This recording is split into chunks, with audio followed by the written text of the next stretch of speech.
দীপাবলিতে দেশবাসীর উদ্দেশ্যে খোলা চিঠি প্রধানমন্ত্রী নরেন্দ্র মোদীর।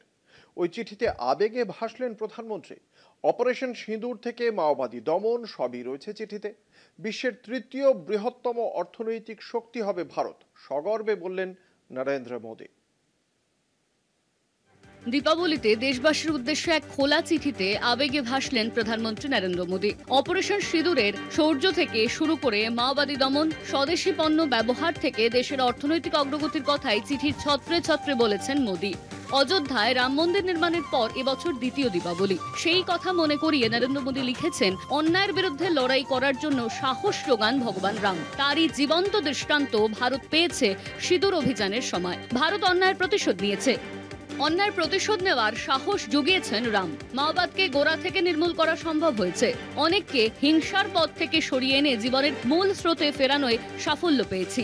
দেশের সংবিধানের প্রতি আস্থা প্রকাশ করেছেন তারা। এটা দেশের জন্য বড় পাওনা। উৎসবের মরশুমে হাজার হাজার কোটি টাকা সাশ্রয় করেছেন দেশবাসী। বিশ্বজুড়ে সংকটের মধ্যেও ভারত নিজেকে স্থিতিশীল হিসেবে তুলে ধরেছে। অদূর ভবিষ্যতে বিশ্বের তৃতীয় বৃহত্তম অর্থনীতির দেশ হওয়ার দিকে এগোচ্ছে ভারত। বিকশিত আত্মনির্ভর ভারত গড়ে তোলা প্রত্যেক নাগরিকের কর্তব্য।